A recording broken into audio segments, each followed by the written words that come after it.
Mungu kufanya kazi ya kipekee sana. Bwana Yesu apewe sifa. Bwana apewe sifa. Amen. Imani huja kwa kusikia, na huja kwa kusikia neno la Mungu. Imani huja kwa kusikia na kwa kusikia neno la Mungu. Na kwa hivyo naomba ya kwamba usikize na utabarikiwa, na utaona Mungu atakusaidia kuongoza na kupigania katika kila hali. Bwana Yesu apewe sifa. Amen. Amen. Amen. Amen. Tuko pamoja? Yes.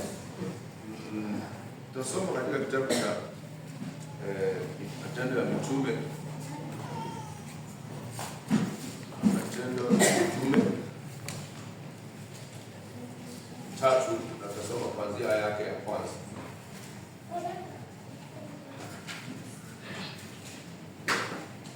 Basi Petro na Yohana walikuwa wakikwea pamoja kwenda hekaluni saa ya kusali, saa 9. Na mtu mmoja aliyekuwa kiwete toka tumboni mwa mamaye alichukuliwa na watu, ambaye walimweka kila siku katika mlango wa hekalu uitwao Mzuri, ili aombe sadaka kwa watu waingiao ndani ya hekalu. Mtu huyu akiwaona Petro na Yohana wakiingia hekaluni, aliomba apewe sadaka. Na Petro akimkazia macho pamoja na Yohana akasema, "Tutazame sisi." Akawaangalia akitaraji kupata kitu kwao.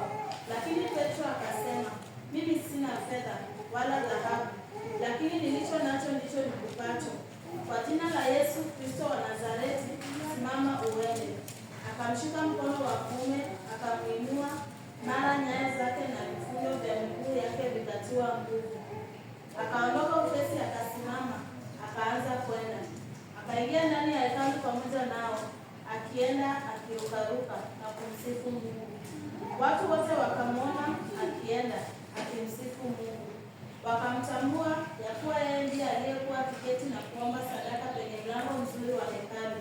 Wakajaa ushangao, wakastaajabia mambo yaliyompata. Amen. Bwana asifiwe. Amen. Bwana asifiwe.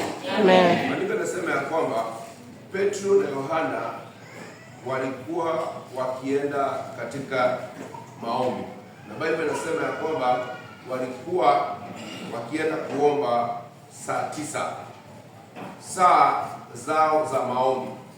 Biblia inasema ya kwamba kulikuwa na mtu mmoja kiwete aliyekuwa amekuwa kiwete kutoka katika tumbo la mama yake. Kuna kiwete aina nyingi, na huyu kiwete Biblia inasema alizaliwa hivyo. Alizaliwa akiwa hawezi kutembea. Kuna watu wengi walipata accident wakashindwa kutembea, na watu waligonjeka wakashindwa kutembea, lakini kuna mtu anazaliwa katika ulemavu huo ya kwamba hawezi kutembea. Biblia inasema huyo kipofu, huyo kiwete, Biblia inasema ya kwamba alikuwa akichukuliwa kila saa asubuhi, anapelekwa katika mlango wa hekalu. Na Biblia inasema katika ule mlango wa hekalu watu walikuja wakiingia ndani, naye alikuwa akiwaomba sadaka. Alikuwa anachukua sadaka kutoka kwao. Na Biblia inasema siku moja, wakati Petro na Yohana walipokuwa wakienda kwa hekalu, walikutana naye ama walimuona, na pia akawaomba. Wakamwambia Petro na Yohana ya kwamba wamsaidie, wampatie kitu ambacho kinaweza kumsaidia katika maisha. Maisha ina mambo mengi sana na ina uwete mwingi sana, na katika kila uwete katika maisha, kila uwete una jibu yake, na kila uwete una wakati wake wa kumwachilia mtu. Bwana Yesu apewe sifa. Unaweza kuwa na shida leo na kesho hautakuwa na hiyo shida. Unaweza kuwa mgonjwa leo lakini kesho umepona. Amen. Kwa hivyo shida sio ya kudumu. Shida inadumu wewe mwenyewe ukiamua kuidumisha. Shida ni ya kukataliwa. Kile ambacho haujakataa una mapatano nacho. Lakini chochote ambacho umekataa hauna mapatano nacho, hata kana kwamba bado kinakufuata. Shida hufuata mtu, ndio mtu akubaliane nayo. That's why watu wanasemaga niko na shida, kwa sababu alikubali mapatano na hali yake. Alikubali kushirikiana ama kuzungumza vile hali yake inasema. Maana kama ni pesa, mtu hupata pesa na wakati mwingine hauna pesa. Kama ni furaha, wakati mwingine una furaha na wakati mwingine hauna furaha. Lakini haimaanishi kwa sababu hauna furaha inamaanisha ya kwamba sasa wewe una shida. Haimaanishi ya kwamba kwa sababu leo haurukiruki inamaanisha ya kwamba una shida. Kile kitu ambacho kinafanyika chini ya jua ni kwamba kuna kitu kinaitwa majira na nyakati. Kuna kitu ambacho kinafanya kazi katika system ama katika maisha ya mwanadamu, ambacho lazima ujue ya kwamba so long as uko chini ya jua, hayo mambo hayana budi kuja katika maisha yako. Na kwa hivyo lazima ukuwe umeweka imani yako kwa Mungu. Mungu ambaye ako na uwezo wa kubadilisha hali zako wakati wewe hauna uwezo. Wakati wewe hauoni barabara, yeye anaona barabara. Biblia inasema wana wa Israeli walipotoka Misri, walitoka na kishindo cha furaha. Walitoka wakiimba wimbo ya kwamba Bwana ametutoa katika mikono ya Farao. Walitoka hapo wakimsifu Mungu, wakimwambia Bwana umetenda mema. Lakini maandiko yanasema walipoenda wakakuta bahari ya Shamu, na nyuma yao walipoangalia wakaona Farao na farasi zake. Waliokuwa wakiimba wimbo hawakuimba wimbo tena. Wimbo ulibadilika ukaanza kuwa machozi. Wimbo ulibadilika ukaanza kuwa shida. Lakini Biblia inasema Mungu akamwambia Musa, unanililia nini? Chukua hatua. Mungu ambaye ulimuona Misri akipigana vita, huyo Mungu uko na yeye hapo. Ako na uwezo wa kutengeneza njia mahali hakuna njia. Mahali kuna giza, siku moja palikuwa na nuru. Mahali unaona nuru leo, kesho inaweza kuwa giza. Haimaanishi mwisho wako umefika. Inamaanisha hivi, kuna jambo mpya Mungu anataka kukufundisha. Kuna jambo mpya ambayo Mungu atakutendea na utamtukuza na utamsifu. Kwa hivyo ndani ya shida yoyote ile, amini Mungu, maana kuna Mungu ambaye anatengenezaga njia mahali hakuna njia. Bwana Yesu apewe sifa. Na Biblia inasema ya kwamba Farao alipokuwa na wakimbiza na Musa alipoangalia, wana wa Israeli walipoangalia, waliuliza tutafanya nini? Lakini Mungu alimwambia Musa hivi, wewe tengeneza njia mahali hakuna njia. Tengeneza njia, una uwezo. Katana na hii hali ambayo unaona. Katana na hii mambo ambayo unasikia. Katana na hii mambo ambayo inakuja kwa mawazo yako. Jua hivi kuna Mungu ako na uwezo. Kuna Mungu anaweza tengeneza njia. Kuna Mungu anapiganaga na hali za mtu. Leo ninaomba kuna uwezo wa mtu utaondoka siku ya leo. Sema leo kuna uwezo wa mtu utaondoka. Kuna hali umekuwa nayo kwa muda mrefu. Leo Bwana anaenda kuifanya round about. Leo tunaenda kugeuka. Hiyo hali itaondoka kwa sababu kuna Mungu. Haleluya. Kuna Mungu anabadilisha hali. Kuna Mungu anaweza. Sio kwamba wakati uko na furaha adui anafurahi. Sio wakati ya kwamba Mungu amekubariki ati adui amefurahi. Kile ambacho adui anafanya, atachimba wapi mashimo zingine wewe uingie. Kitu cha maana hii, Usiangalie mashimo zenye watu wanachimba. Usiangalie mashimo zenye shetani anachimba. Angalia venye Mungu atakutoa ndani ya hiyo mashimo. Amen. Haleluya. Amen. Sasa mimi naweza kumwambia angalia venye Mungu atakutoa. Angalia venye Mungu atakutoa. Wacha kuangalia venye jijifu. Sasa hiyo mambo mimi ninaweza. Unaweza. Kama haungeweza, Mungu angeleta kwako. Mungu angepeleka kwa mwingine. Bwana Yesu apewe sifa. Mimi naweza kushinda. Unaweza kushinda. Kwa nini? Mungu anajua wewe unaweza. Mungu anajua kwa nini unapitia hiyo hali. Mungu anajua kwa nini uko na hiyo shida ambayo uko nayo leo. Hiyo ni kumaanisha kesho atatengeneza njia tofauti na ile njia ambayo uko ukipitia. Bwana Yesu apewe sifa. Na Biblia inasema ya kwamba Musa akanyosha kijiti chake, akapiga maji kapasuka. Waisraeli wakapita katikati ya bahari. Nani alijua bahari inaweza tengeneza njia? Ni Mungu peke yake. Haleluya. Anasema ni Mungu peke yake.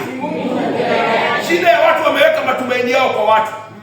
Watu wanakosa kumuona Mungu mwenye ako na uwezo. Leo nataka nikuhubirie Mungu ambaye ako na uwezo wa kufanya mambo makubwa. Nataka nikuambie kuna Mungu ako na uwezo wa kubadilisha hali zako. Wacha kufikiria tu kama mtu wa kawaida. Wewe umeokoka. Mtu ameokoka, mawazo ambayo Mungu anamwazia ni mawazo mazuri. Mungu hakuwazia mawazo ya kuisha kesho. Mungu anakuwazia mawazo mazuri. Sijasikia fungua mdomo wako sema mazuri. Mungu anasema nini?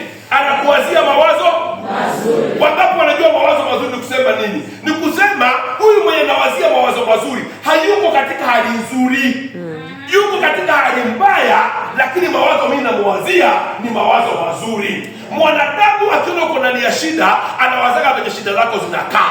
Lakini Mungu akikuona ndani ya shida, anawazaga venye atakutoa ndani ya shida. Bwana Yesu apewe sifa. Haleluya. Alitengeneza njia ama hakutengeneza? Sijasikia. Alitengeneza ama hakutengeneza? Na kama alitengeneza njia, hata leo anaweza tengeneza njia. Nasema hata leo anaweza. Petro na Yohana wanatembea. Hata hawana habari ya kwamba kuna kiwete wanaenda kuponya. Hapana. Hawana habari. Hao wanatembea wanaenda maombi. Kama kawaida. Biblia inasema wanakutana kiwete. Wanakuta kiwete ameketi kando ya mlango mzuri. Wanapoingia ndani ya hekalu, kiwete amekaa hapa. Na Biblia inasema yule kiwete akawaomba pesa. Akamwambia, tupatie kitu. Bwana asifiwe. Tupatie nini? Sijui kama kuna mtu hapa ana shida leo. Hao watu wameokoka. Kuna mtu ana shida leo? Sijasikia. Kuna mtu ako na shida? Kuna yote? Siona? Shahidi kuja kama kuna shida. Amen. Bwana asifiwe. Kaa hapa hivi chini. Kaa tu hapo kama mmoja wako na shida leo. Si amesema ako na shida. Nani anajua shida yake? Ni yeye. Yeye anajua shida yake. Bwana asifiwe. So ameketi hapo ana hope. Ana hope kabisa, anajua kuna watu wanapita hapa. Nitaomba, kama nitapewa sawa.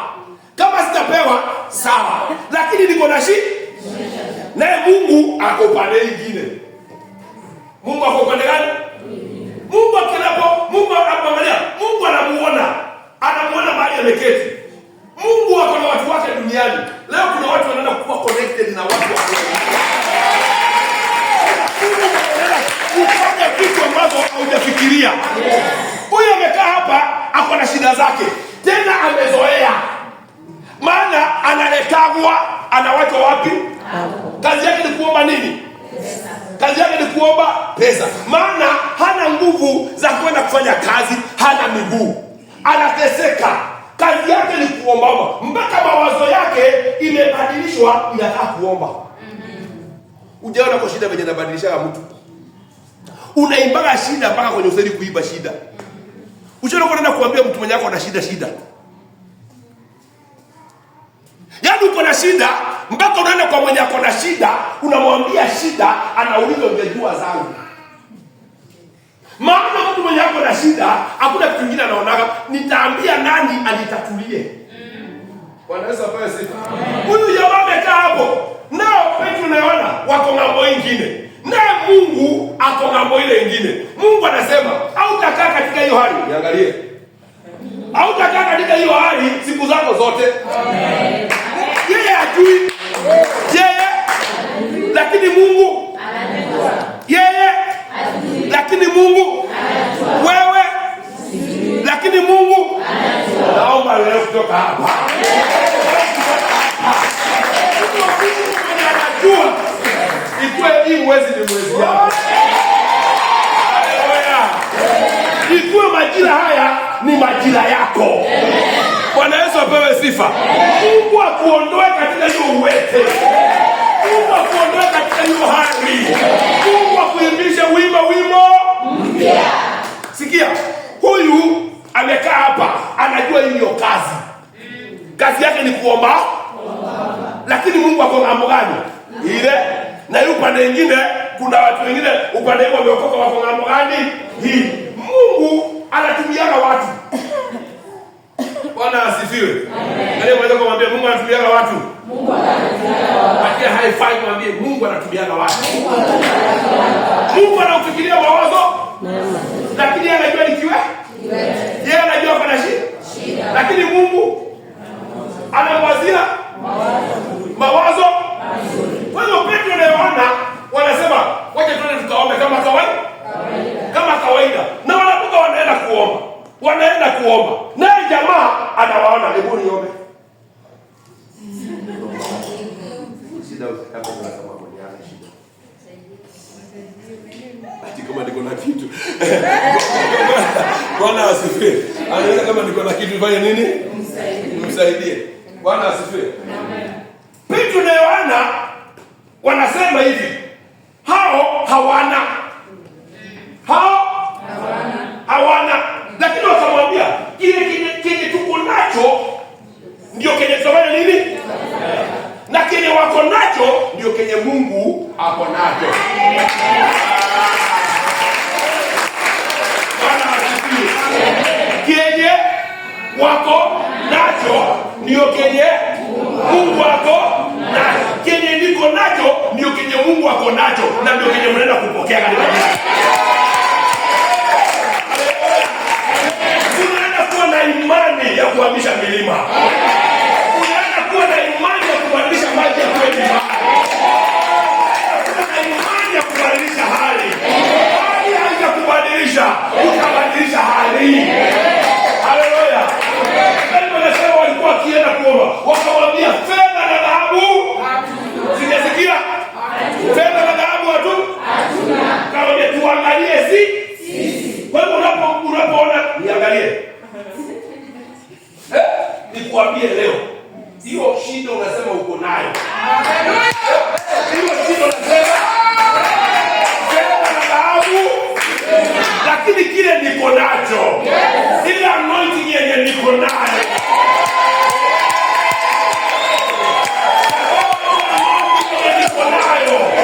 Ile anointing inaenda kukausha shida zake. Inaenda kubadilishia mavazi. Ile anointing inaenda kubadilishia nyumba. Ile anointing inaenda kubadilishia kazi. Anointing inaenda kufungulia milango.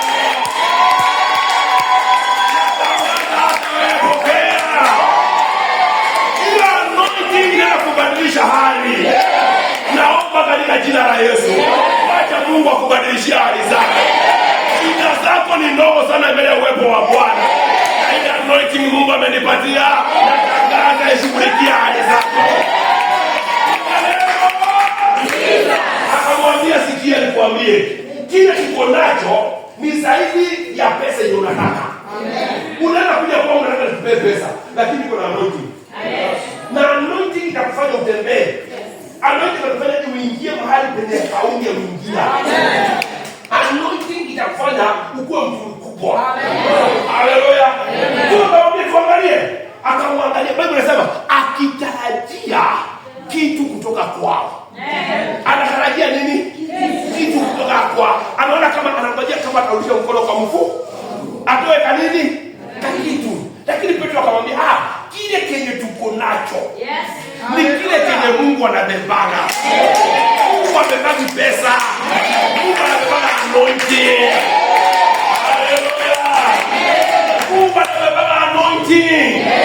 Anasema anaambia, sema neno tu mtumishi wangu atapona. Sema neno tu milango yangu itafunguka. Hiyo unahitaji si pesa kutoka kwa pasta. Unahitaji anointing. Hiyo anointing ikishuka juu yako, hautalia shida. Hallelujah. Fedha na dhahabu lakini kile nimebeba nitakupatia. Petro akamwambia tuangalie. Jamaa akaangalia akitarajia. Biblia inasema Petro akanyosha mkono. Amen. Nini unasema? Amen. Kuna shida. Bwana asifiwe. Amen. Akanyosha nini? Mkono. Alinyosha mkono hivi. Biblia inasema akamwambia, kwa jina la Yesu Kristo wa Nazareti ninatangaza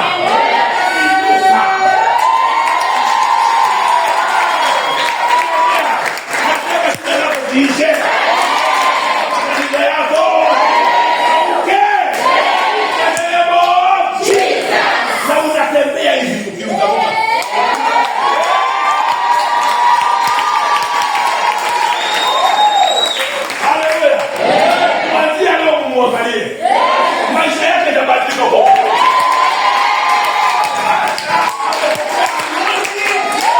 Kumaliza shida.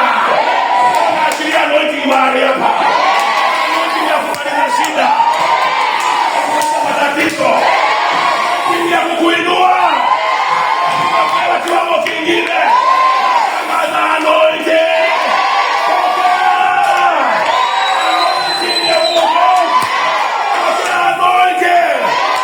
Kufunguliwa milango. Kila uweke leo uondoke. Nasema kila uweke uondoke. Kila uweke fanya nini? Anointing ikiwa viwete wanatembea. Anointing ikiwa usiofome parara haparani tena. Anointing ikiwa kama wewe ni mgonjwa unapona.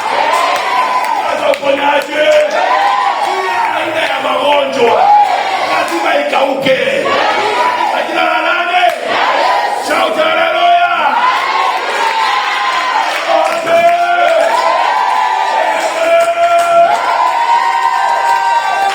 Amen. Sasa naweza kumwambia unaonaje? Shida zako leo zinakauka. Kila mtu anatoka katika uwete. Nasema kila mtu anatoka. Uwete wa kukosa pesa lazima iondoke. Uwete wa jamii lazima ufanye nini? Kila uwete natangaza. Katika nani? Biblia inasema kitu. Biblia inasema Petro wakamwambia yule kiwete, fedha na dhahabu. Na Biblia inasema walipomwangusha akaingia ndani ya nyumba ya Mungu akicelebrate, akimsifu Mungu, akisema kile nilihitaji si pesa, kile nilihitaji ni miguu. Naomba leo Mungu akutende shida zako exactly. Shida zako exactly. Kama Mungu akupee gani na shida yako si gani? Shida yako ni amani ndani ya moyo.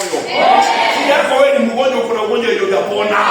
Nasema leo Mungu atakutana nawe. Nasema ugonjwa wako na uwete wako lazima Mungu auondoe siku ya leo katika jina la Yesu. Mzee atakubadilishia. Nasema hali zako Bwana. Ilikuwa saa ya maombi. Na walipoingia ndani ya hekalu, Biblia inasema yule jamaa alikuwa ndani. Watu wote wakimwangalia wakishangaa. Wenye walikuwa wampe pesa, wanasikia kama watamwambia lete. Lakini wanakumbuka hii ni neema ya Mungu. Haya ni matendo ya Mungu. Biblia inasema yule jamaa akaingia akaanza kumsifu Bwana, akamuinua Bwana, na Biblia inasema ya kwamba huyo jamaa kutoka siku hiyo hakurudi tena katika hiyo hali tena. Kuomba. Nasema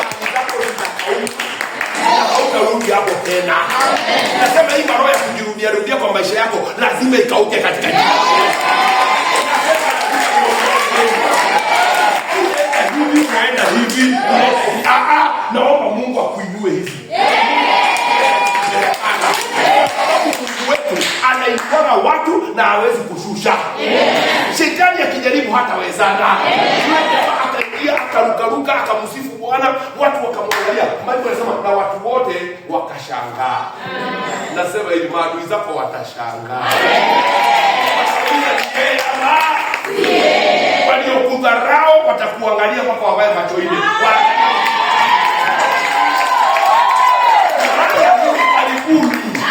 Hii anointing iko hapa. Kuwabadilishia hali zenu. Kuwabadilishia hali zako. Itabadilisha nyumba yako mpaka ushangaa.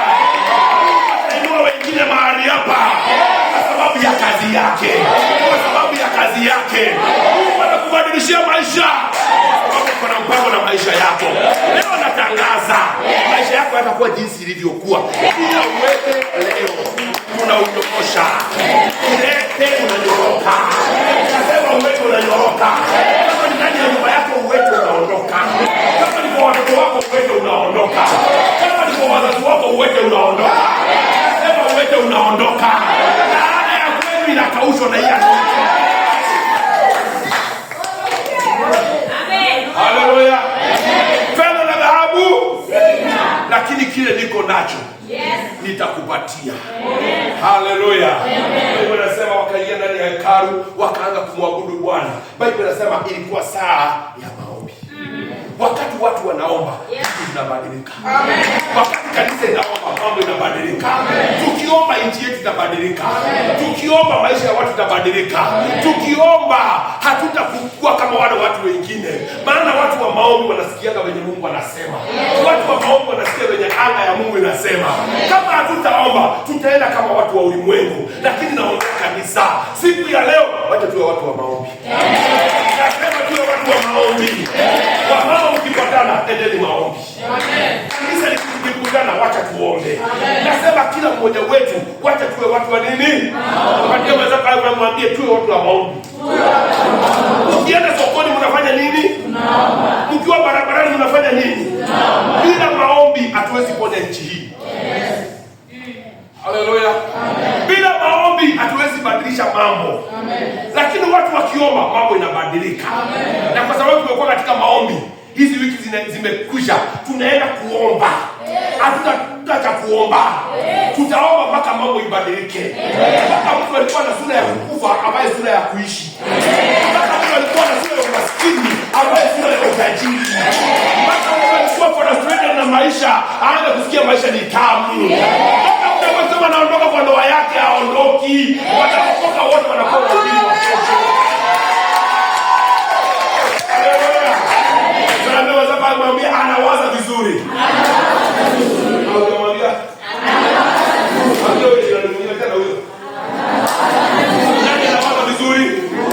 Mungu anawaza vizuri. Tunaambiwa kumwambia Mungu anawaza vizuri. Na kuna watu wanafungwa na Mungu. Wanawazaka kama Mungu. Wakuja wanitabirie.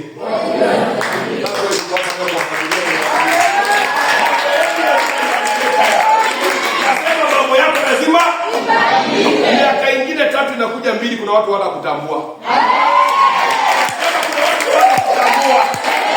Unakuwa karikiwa unapiga suti hivi wakiangalia wanauza ni baraka ya jirani. Pesa ya kununua suti. Kesho utakuwa na masuti mpaka ukiana. Uko na shida. Kesho kuna Mungu anakuwazia vizuri. Kuna Mungu anakuwazia vizuri. Na baraka katika jina la Yesu. Nyuma yako unajidharau. Wacha kujiangalia kuna siku utaishi self contained yako. Mungu anatoa uwete. Na naomba hivi, uwete wa kwanza Mungu anatoa ni magonjwa ndani yetu. Nasema magonjwa. Hii kanisa watu watakuwa na afya kuliko watu wengine wote. Magonjwa iko hapa. Nasema anointing ya magonjwa yakauka. Ile ndio mnaifu kuambia tunajua. Hiyo anointing inaenda kuvunja hiyo laana. Hiyo roho. Nasema inaenda kuvunja hiyo roho. Kwa sababu umeishi kukunywa leo inafika mwisho.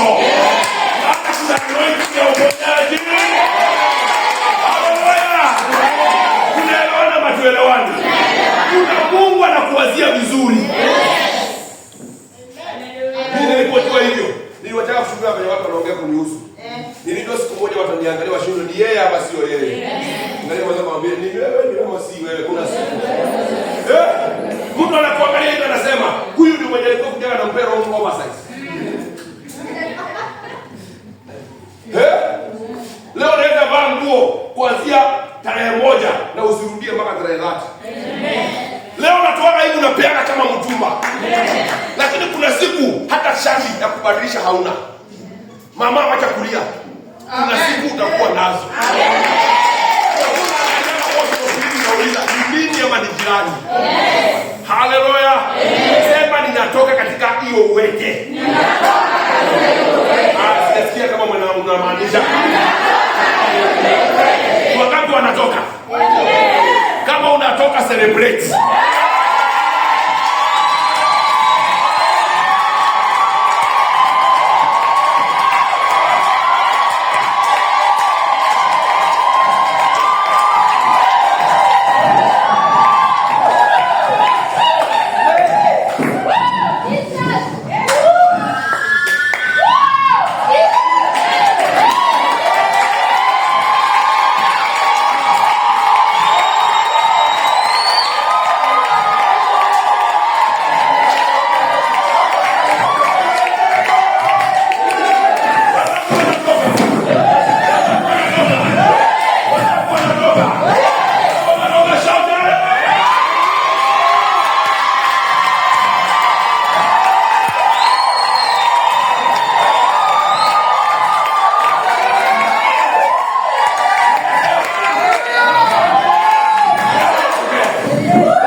Tutaomba mpaka uchawi ya kwenye ivunjike. Tutaomba mpaka aliyekuroga akufe.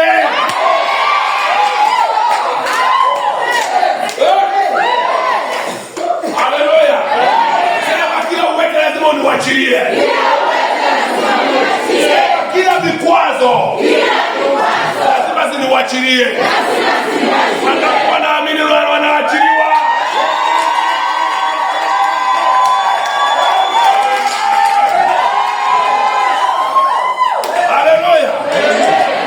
Nimekataa. Sitakaa katika hii hali. Mungu nitumanie. Mungu anakutumania. Hii wiki Mungu anatumania watu.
familia.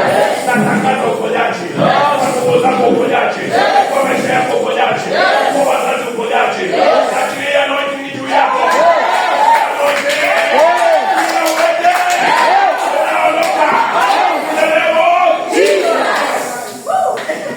La paradoba. Sema kila uwete. Naondoka siku ya leo.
Lakini kile ambacho niko nacho, sema kuanzia leo nitapea watu kile ambacho ni cha Mungu. Haleluya. Hauna wachana nacho, kile uko nacho peana. Haleluya.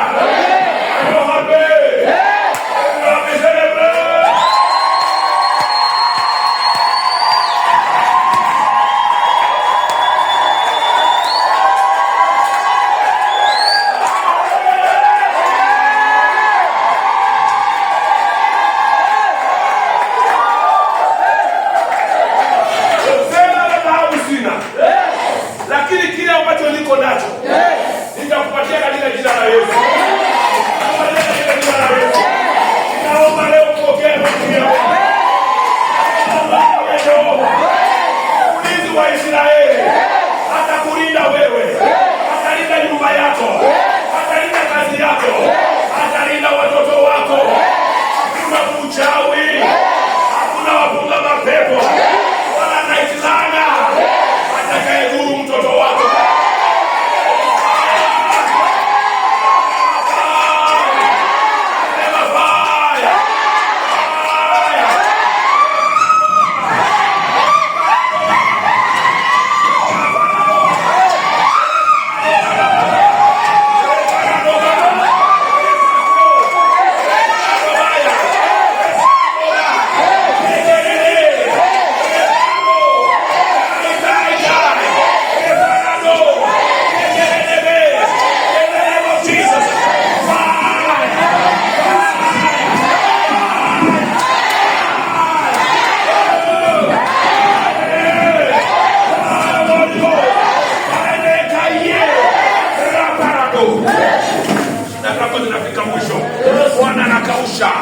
Mambo inabadilika.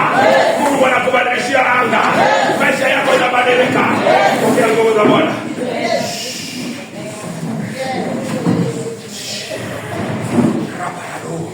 Takarado baseke. Anointing roho kujadila. Nila zinavunjika. Vikwazo zinaondoka. Kila uchungu unaondoka.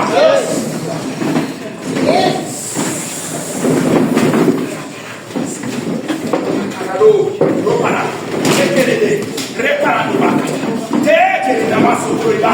Reparado karakate. Baba na tangaza. Oya. Praise the power of the Holy Ghost. Yo koyanderera. Sarado. Reparado bayandere. Rapako todo baserede. Hataye karako. Raparado baseke. Father, I cast every demon. I cast every power. I cast every sorcerer. I cast every power. Fire now. Out. Out. Out. Now. Cast. Yote aliyekulaani. Tunamlaani sasa. Chukua vilango. Chukua vilango hapo. Tunatangaza moto wa Bwana. Tunatangaza moto wako. Wote unaokuja ni ila ivunjike sasa. Ila ivunjike. Ila ivunjike. Ivunjike. Hiyo inavunjika. Hiyo. Achilie. Achilie maisha yake. Achilie anga yake. Achilie.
Mungu anamleta hapa kama kijana.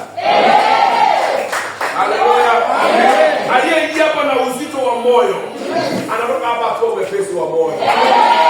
Aliyeingia mahali hapa akihitaji neema ya Mungu. Neema ya Mungu inafuatana na wewe. Natangaza leo maadui zako kuanzia leo watakuwa maadui wa Mungu. Sema wanaokuroga hawatakuroga tena. Wanaopigana na wewe hawatawezana na wewe. Mwoga na koka. Wewe unaweza. Shout hallelujah. Penda na mambo hakuna. Lakini kile niko nacho. Sabana. Sema amen. Sema hallelujah. Julikane ni Mungu mmoja atakayeabudiwa. Mungu areje na Mungu baba. Nasema Mungu areje na abudiwa. Anayeshuka kwa moto lazima ataabudiwa. Mungu anayeshuka kwa moto lazima ataabudiwa. Lazima milango yote itokeke. Mungu ya Baba. Sasa by fire. Mungu ya Baba. Chomeka. Mungu tusema chomeka. Kila miungu. Ya kwetu. Mama zangu. Ya shosho yangu. Yangu. Nasema leo anointing ya Jehova tangaza kwa bao lazima ianguke mwajike bao ya kwetu niwaachie maana nimepakwa mafuta.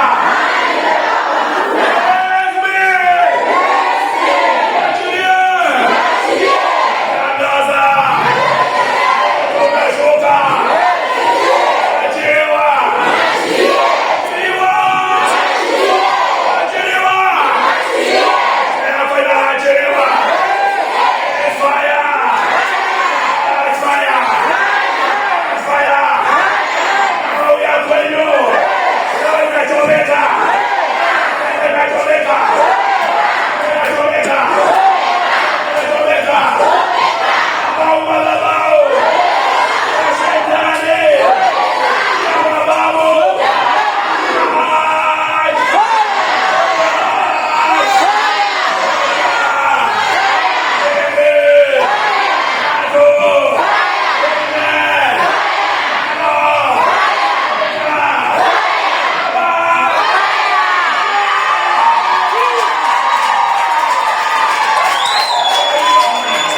macho. Leo nawadunga macho. Dunga macho.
Nyosha mkono yako hapa kila mmoja.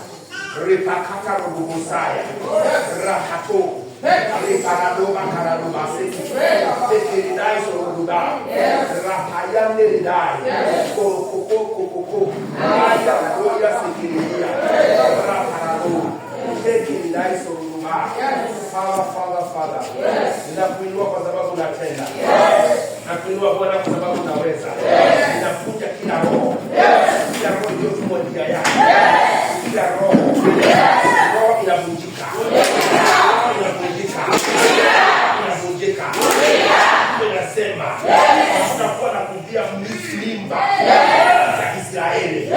Bwana, siku ya leo tunatangaza huyu mama atashika mtoto.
Kuna watu mahali hapa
atatutoa Misri.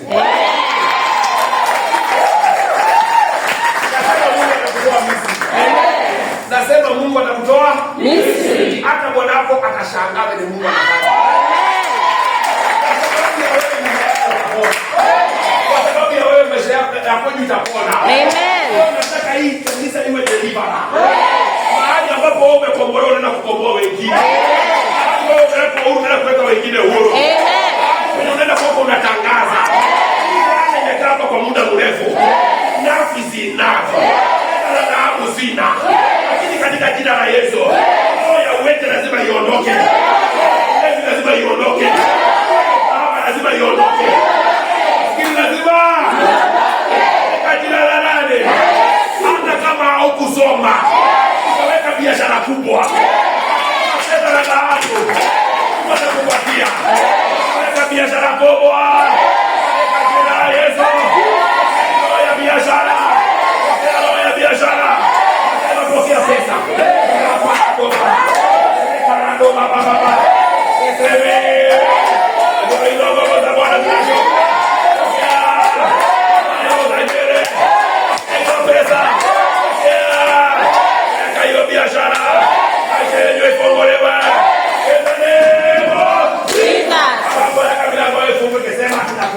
Nitafunguka. I faith.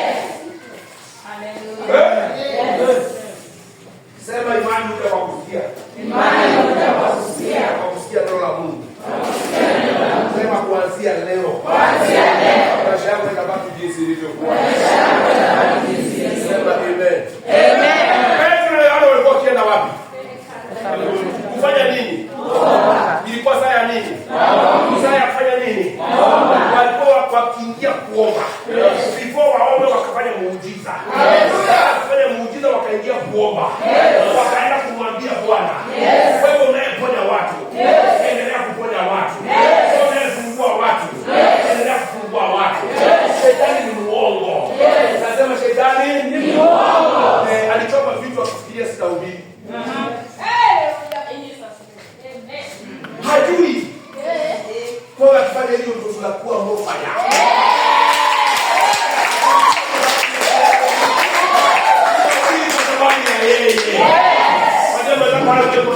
Naona mtu amebarikiwa.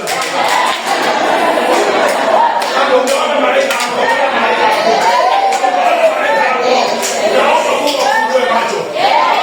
Unaona malaika wako wewe. Nataka uanze kuona malaika. Wewe na dhahabu? Ni kile tuko nacho. Na Biblia inasema jamaa akaingia ndani ya hekalu akifurahia, akishangilia, na Mafarisayo na Masadukayo huko nje wakasikia yule kiwete amepona. Biblia inasema wakaenda wakasema, leteni Petro hapa, leteni Yohana hapa. Baadaye wakasema tunawatupa ndani ya gereza. Wakawatupa ndani ya gereza. Lakini Petro na Yohana wako ndani ya gereza. Wakasema hata hii gereza. Aliyeponya kiwete anaweza kubadilisha gereza. Ikue kanisa.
Sema amen.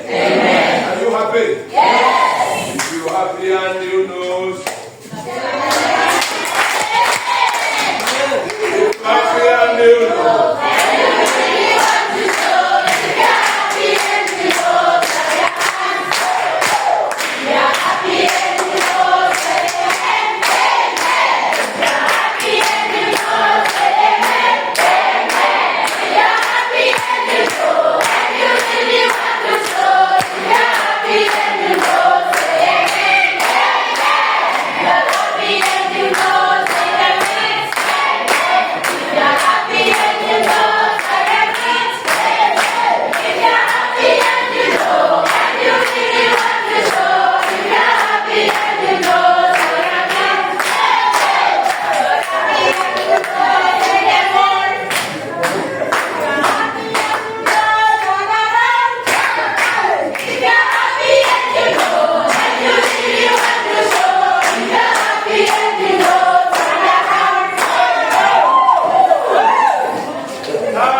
Samaria.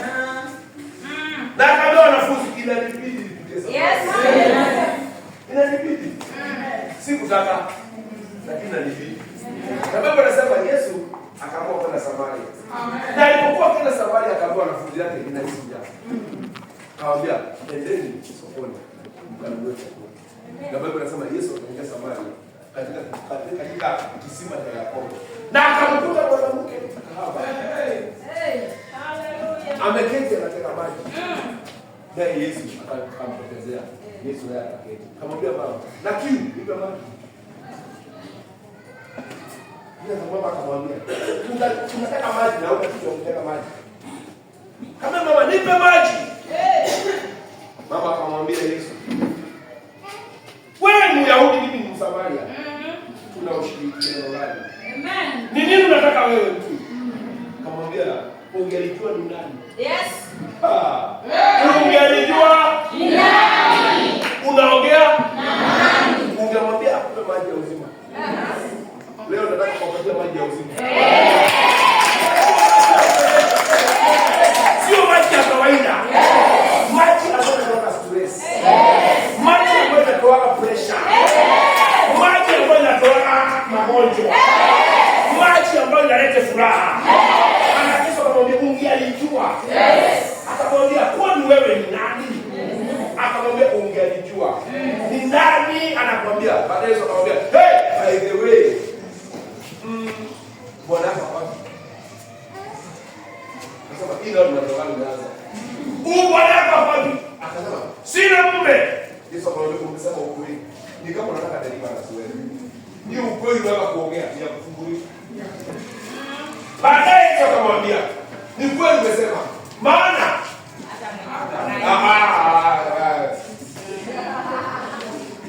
inataka scripture kwa watu. Haleluya. Amen. Akamwambia, umesema ukweli. Maana hata mwenye uko naye. Tena akamwambia, umekuwa na wangapi? Watano. Na akakuja kuteka maji saa 6. Haukuja kwa sababu unataka. Kwa sababu watu wanaomba kuona kwa barabara watakupiga mawe. Mama mmoja wazee huko. Mama akamwambia, kwani wewe ni nabii? Kwani wewe ni nabii? Akamwambia, don't mind. Aidha mimi ni nabii ama mimi si nabii, nimetumwa. Ninataka leo kukukomboa. Amen. Na Yesu akamwambia, umesema ukweli. Maana hata kwenye uko naye saa hii umekuwa na watu na hata mwenye mmoja kwa nyumba ndio kutoka maji. Sio? Kwa hivyo nasema mama akashangaa. Akashtuka. Biblia inasema akatoka. Akaenda kijijini, akaambia watu, "Njooni muone."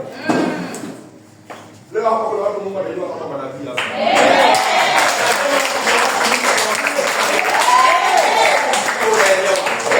Mungu anamikishwa aibu yako ameibadilisha. Kwa uinjilisti. Mungu anabadilisha aibu yako. Unaitwa Mrs. Pastor. Unaitwa majina ambao ukifikiria unaweza itwa. Sikia nikwambie, Mungu anasaidia watu maisha vibaya. Amen. Lakini Mungu akubariki watu wabalize vibaya. Yes. Mungu anamekishwa hapa katikati. Amen. Lazima atatumana. Yule baba akaenda akaambia wazee, "Kujeni, nimeokoka sasa. Kujeni, nimekutana na mwanaume." Nyinyi wanaume wengine mmekuwa fake. Nyinyi hakuna ufunguo kama huu. Hamna revelation. Na Biblia inasema yule wakati wakakuja kuona na baadaye Yesu akaangalia yule mama akamwambia, "Enenda zako, maana dhambi zako umesamehewa." Leo tunaona umesamehewa kwa Kristo. Hiyo kama wewe ulifanya ndio wewe ujisamehe kutoka leo na kuondolea kadila hili. Hiyo kitu tunakuondolea. Haitakusumbua tena. Nasema haitakusumbua tena. Hiyo kilio unasikia kwa masikio yako. Leo hiyo kilio inaondoka. Nasema hiyo kilio inaondoka. Hiyo damu ambayo inadai mambo kutoka kwako. Hiyo damu inakuachilia. Nasema hiyo damu inakuachilia. Hiyo hali inakuachilia. Hiyo roho inakwambia ujue. Leo inakuachilia. Nasema inakuachilia. Hiyo roho Usipogonjeka wewe utaikufa maskini. Hiyo roho inakuachilia. Ndio unatangaza anga yako inafunguka. Yule mama alipokuja, watu wakakuja wakasema, na ni kweli yule mmoja wao ni nabii. Na Biblia inasema yule mwanamke Msamaria akabadilishwa. Yes. Akakuwa first woman kwa Uingereza.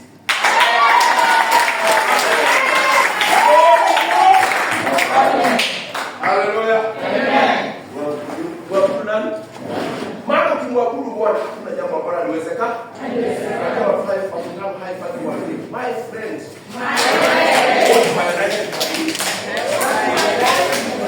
What I see.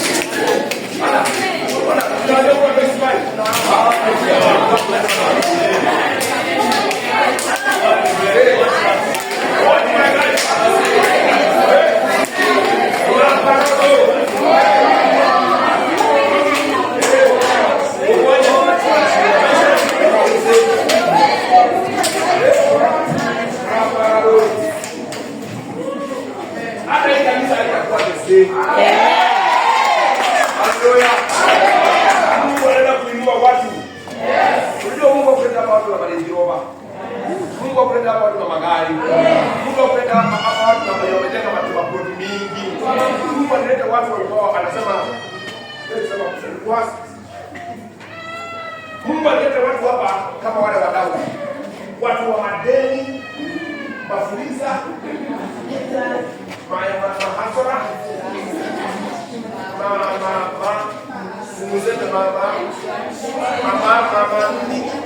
mahasara, matara wako, madini, mkoba, ile. Sijasikia. Atikani? Unajota? Wapeke mgena shule. Unajota nini? Unamulika. Sawa tukaona.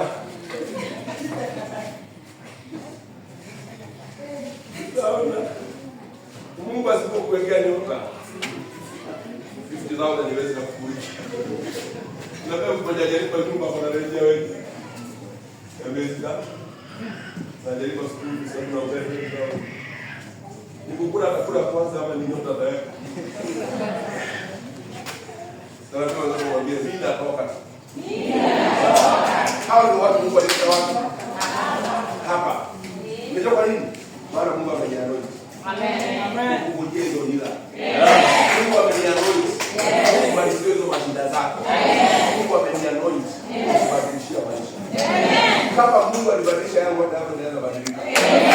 Nasema inaweza badilika. Hapo na mimi inawezekana.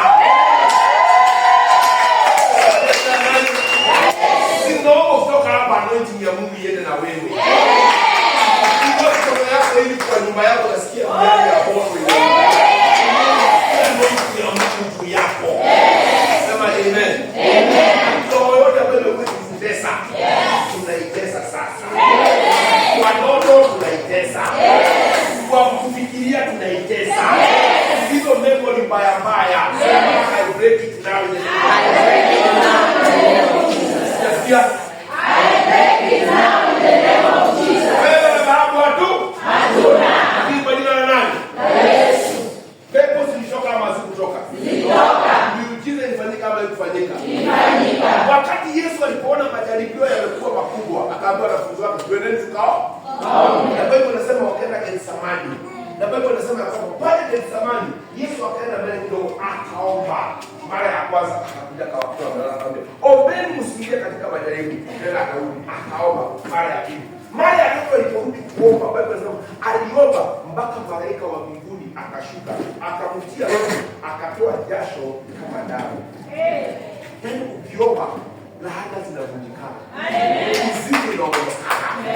Breakthrough inaonekana. Ushindi unaonekana. Naomba Mungu atakupatia power ndani yako. Nasema nguvu ndani yako. Nguvu za kuzalisha baraka. Nguvu za kuzalisha miujiza. Nasema nguvu ndani yako. Nguvu za kubadilisha mambo. Nasema kuanzia leo uwezo wangu unaondoka. Katika nani? zinatishia nguvu. Tunaweza kuangalia vitu na wanasema inawezekana.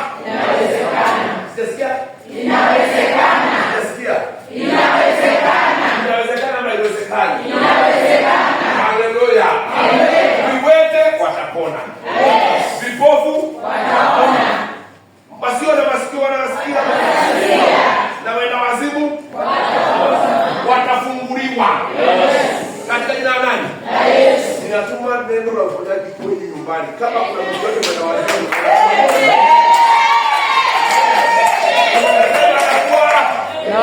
Ndio katika jina la nani?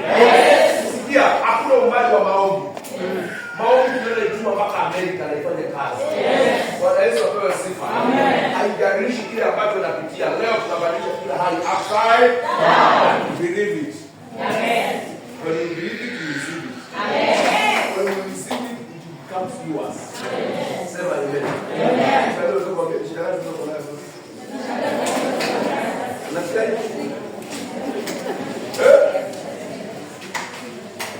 Bwana asifiwe. Amen. Amen. Amen. Leo nasikia kwa sikia kuomba.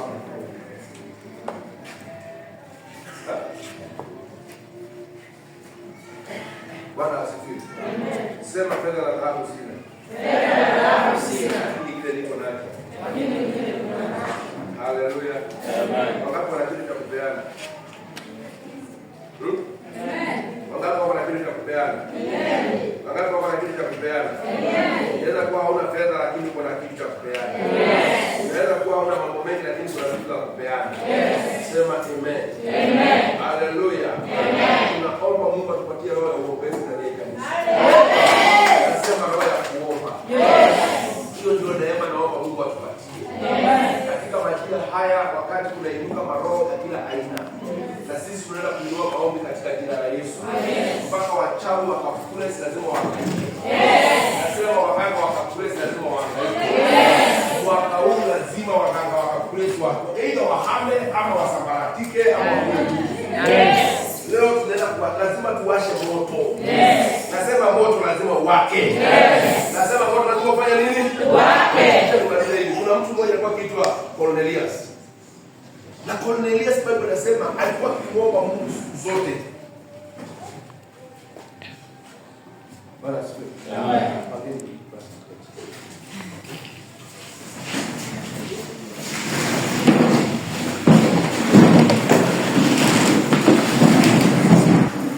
Bible inasema huyu jamaa alikuwa akimuomba Mungu siku zote.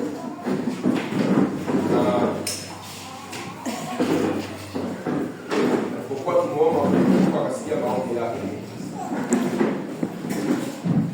Mungu aliposikia maombi yake, Mungu akamjibu. Na kile ambacho Mungu alifanya, alimake sure ya kwamba watu wamejazwa na nguvu za Roho Mtakatifu. Biblia inasema Petro alipokuwa akizungumza, uwepo wa Bwana ukashuka. Nguvu za Roho Mtakatifu zikashuka na baadaye utukufu wa Mungu ukaonekana. Kusema amen. Tunaelewana? Kwa hivyo kanisa tukiomba mambo makubwa yanafanya nini?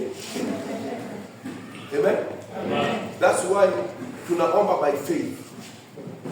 Maana imani ni kuwa na uhakika. Ni kuwa na kwamba kenye Mungu amesema Mungu anafanya. Amen. Bila imani hatuwezi kumpendeza Mungu. Watu wengi walishinda kwa sababu ya maombi. Yakobo anasema pray. Kwa sababu Elijah alikuwa mwanadamu kama sisi, lakini alikuwa na tabia moja ya kuomba.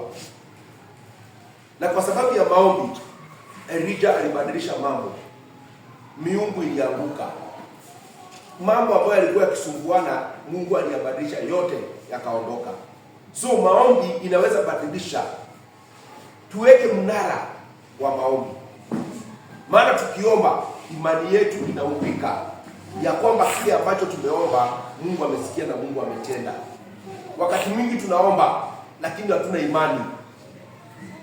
Hatuna imani ya kwamba Mungu amesikia.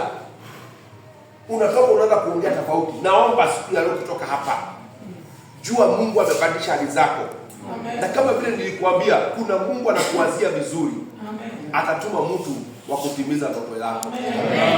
Haleluya. Atatuma mtu wa kufungulia milango. Wakati hauna pesa, Mungu anatuma mtu anakuwa baraka kwako. Wakati kuna mahitaji, Mungu anatumana katika barabara yako. Mungu yuko na Mungu anaweza. Haleluya. Ninawaambia kwa sababu nina ushuhuda ya kwamba anaweza. Amenitendea, anaweza kukutendea. Si safari ya siku mbili, lakini kwanza lazima Mungu akujaribu imani yako. Leo tuko na kanisa ambao watu wako kama popcorn. Haiwezekani kwa mambo ya Mungu. Mambo ya Mungu si popcorn, akipata chukua, pata chukua. Hapana. Mambo ya Mungu inalipiwa gharama. Mambo ya Mungu inalipiwa gharama. Wengine wanapona, wengine wanafunguliwa kwa sababu kuna mtu amelipa nini? Gharama. Bwana Yesu apewe sifa. Usipolipa gharama, kuna mambo haiwezi onekana. Kuna mambo hawezi pata. Haleluya. Na tukiendelea kuomba, muda usio muda mrefu, mtaona moto wa Mungu ukiwaka kila mahali. Utaona Mungu analeta watu kutoka kila mahali. Kwa sababu tukiomba, maombi ni kama spark. Maombi inashikaga vitu mpaka zenye hazionekani zinaanza kuonekana.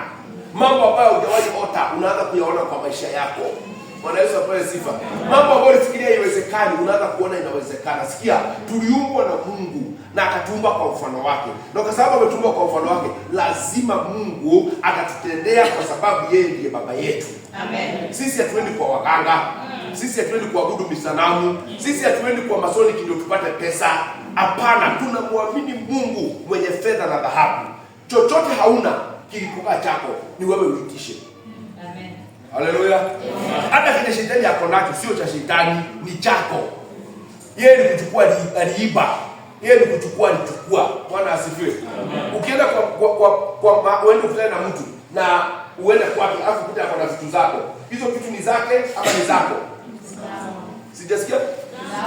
Ni zako. Lakini ziko the wrong place.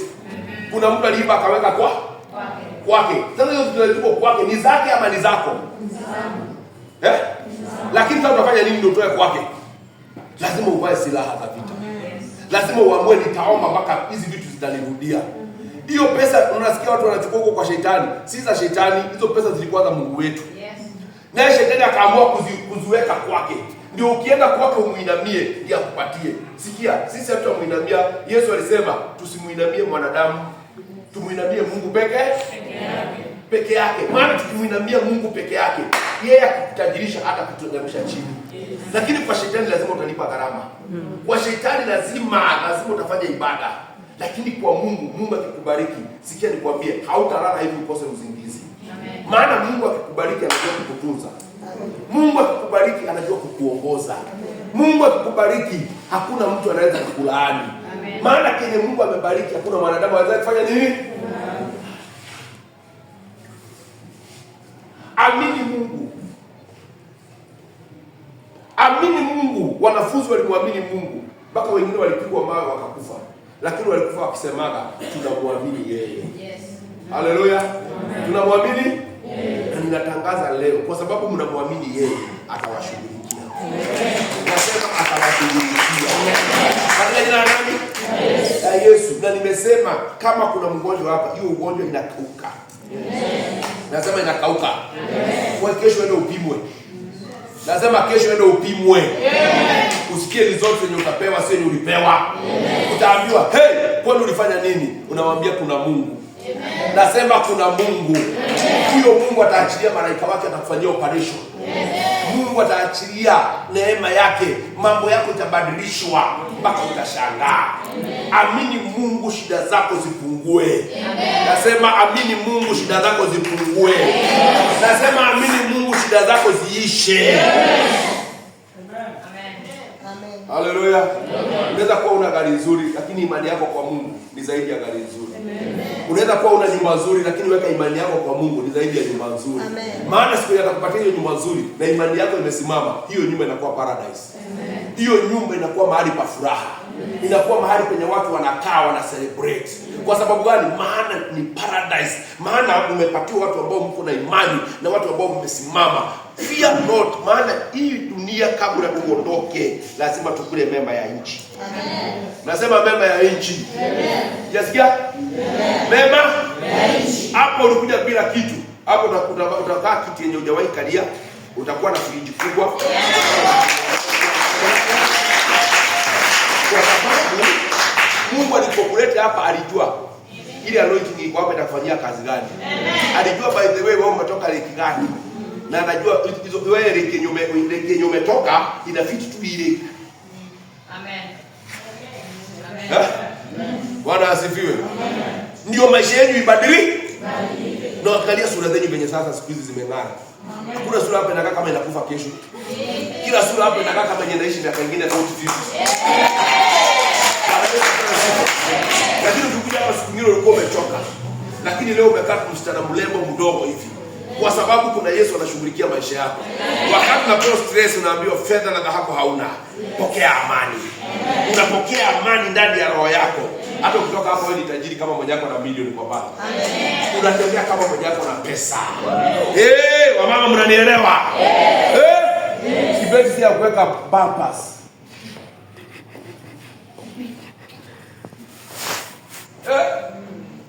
Na maandika jifu kama aina 3. Kibeti ni ya kupanga pesa.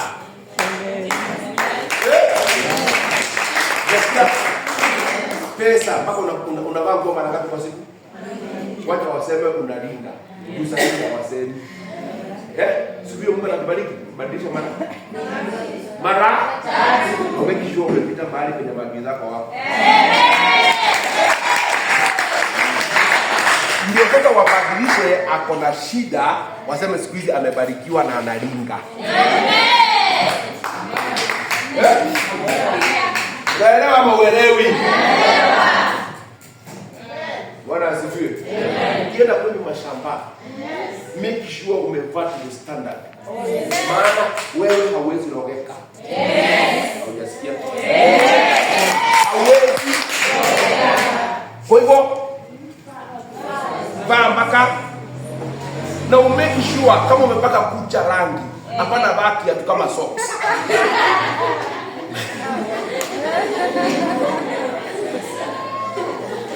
Make sure kama unaona students ndio umepanga ni karagani. Huko kwetu wewe ujui kwenu nipeleke uone. Mo fire. Mo fire. Hizo tukitoka Kisumu tulitumia nyuki hivi na mama. Zikakuja zikawoka gari zikatawanyika mara 100. Hata kaniuliza kwani huku stuka? Nikamwambia na leje stuka kwa vitu vile mimi nastuanga.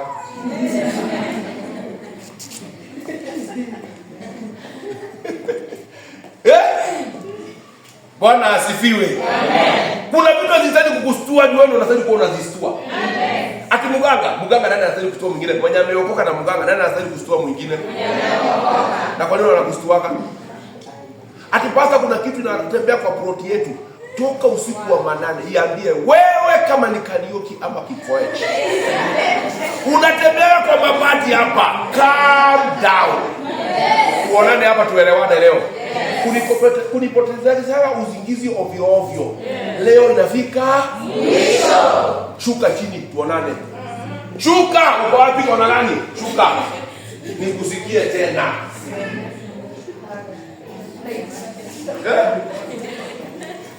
Ndio msikia watu wanasema kwa ploti. Kuna vitu zinatembea kwa hiyo ploti, kuna vitu zinatembea kwa hiyo ploti. Nikamwambia kwa nini mimi sisikiagi?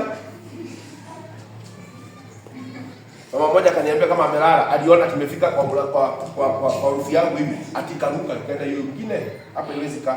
Unajua mimi mpaka penye nimelala ni moto. Amen. Hii nyumba sasa tu nifunge mlango, wewe kuja uibe. Tuonane. Mimi nimeokoka. Mimi nimeokoka ukweli.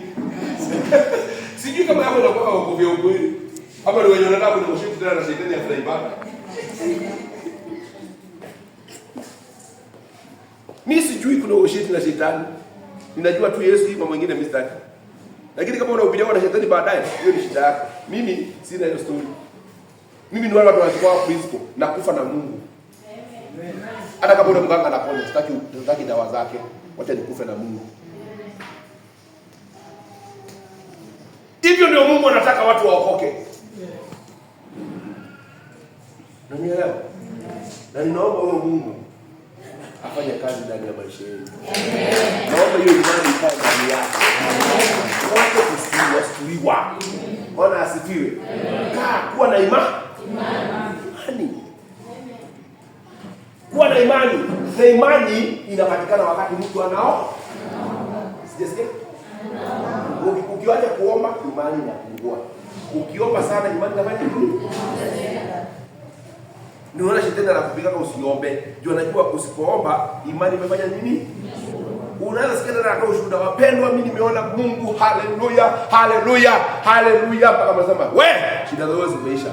Alafu alipokuwa kutoa ushuhuda, alikuwa anataka maombi, anakuja deliverance, anafanya. Leo mnakuta naye anasema, mimi hata sijui dunia inaenda wapi. Kwa nini? Alipoacha kuomba, alianza kuongea kwenye shida zinakaa. Unapoanza kuomba, unaanza kuongea kwenye maombi inasemaga. Bwana Yesu apewe sifa. Leo shida zenye huko nazo, kuna mtu amekuletea ama ni wewe mwenyewe? Ni wewe? Wewe kazi yako ni kutamshaka ugali saa 4 unararua. Tena unatandika gunia hapo kama mganga. Na umeokoka. Kazi ni kukula. Ile ministry yenye wewe umeitiwa kubwa ministry ni kukula. Kunywa maji na kwenda choo na kurudi tena kukula. Nani alikwambia ndio umeitiwa? Tukiita maombi wewe kuna siku hujaipatikana mwaka mzima, mwaka inaisha hujawahi kuja katikati ya ibada maombi. Wewe uko very busy, huwezi pata nafasi ya kuja deliverance. Uko very busy, huwezi enda ushirika. Uko very busy. Very busy. Kitafuta pesa, very busy. Sijona ng'ombe ndio umenunua. Very busy ndio unalia mashida. Nasema hivi, turudi kwa maombi. Tunapotoka kwa maombi tunakuta milango yetu imefunguliwa. Bwana Yesu apewe sifa. Tunapotoka kwa maombi tunakuta baraka zetu zimeandaliwa juu ya meza. Haleluya. Kwa nini? Maana tunatoka wapi? Bwana asifiwe. Ndio kwa story ya kijana wangu kwenye shetani anataka kumuua siku moja kwa nyumba. Tumekaa hivi na mama Petro. Kijana akasema, "Sija kula mchele." Nikamwambia, "Patia yeye pesa." Kaenda kaita viazi, akakuja, akaingia kitchen. Na 1 week kama imeisha, mama ameota roho ya kifo. Watu wakiomba, hakuna kitu kitafanyika bila Mungu kuwafunulia. Roho ya kifo kaingia siku hiyo.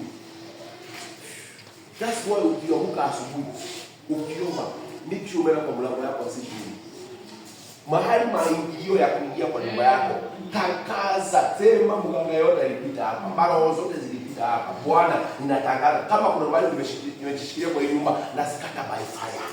Una make sure you breathe the blood of Jesus. Roho iliingilia hapo, ikaenda akaiona ndio ile tena kama nyoka hivi, ikaenda kitchen. Ikwenda kitchen, akaona kama imetoka, lakini kama ingetaka haikutoka vizuri na kitu. Sasa mtoto anachonga viazi. Sisi tunasikia mtoto anapiga nduru, mikono inaanza kujikunja. Pasiri. Ikaanza kujikunja. Mtoto ndio akapiga nduru. Kaenda nikampata. Nikaanza kumuombea, nikamchukua nikampeleka Petro. Wapendwa, kama kuna wakati niliona mambo yenye sijana ni siku hiyo. Tuliomba. Mtoto akatoa pofu. Akalala.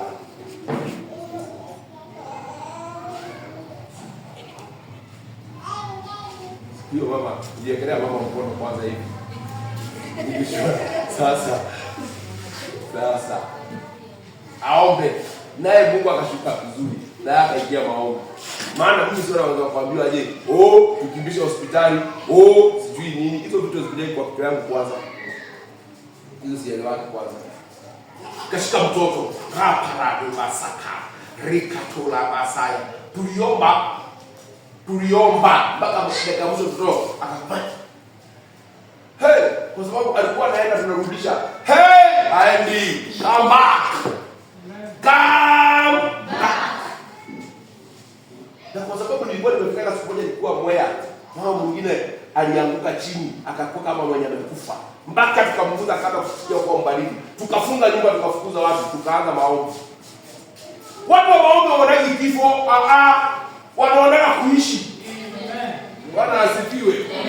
Nikasema hapa la parodoba tuliomba 3 hours bila kujua.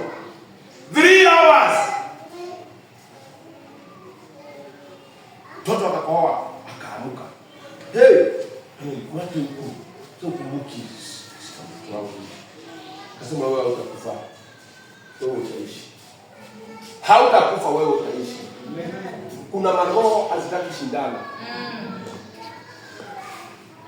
Kuna maroho hazitaki kupeleka hospitali. Zikipeleka hospitali zinatengeneza vitu. Sisemi kwenda hospitali ni vibaya. Nielewe. Lakini kuna vitu daktari hawawezi. Maana madaktari hawawezi kupima pepo, wajue inakaa kwa kitu upande gani.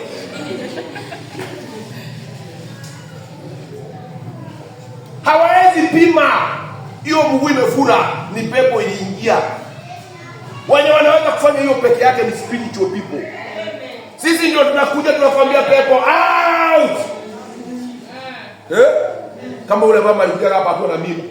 Mnakumbuka? Akitoka hapa baada ya siku moja alikuja hapa akiwa na nini? Kasikati kadogo hivi, anapiga mastepo. Pepo imemwacha.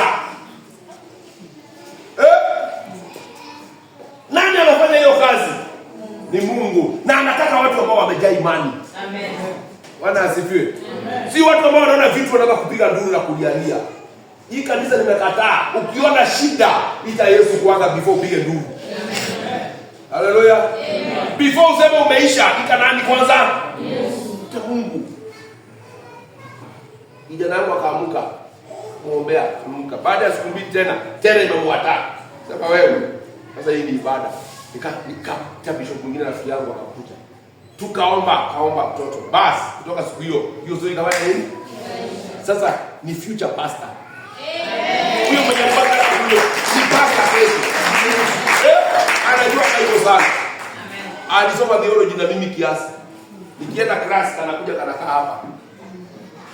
Kwa nini? Maana ukizalisha mtoto kwa maombi itamshikilia.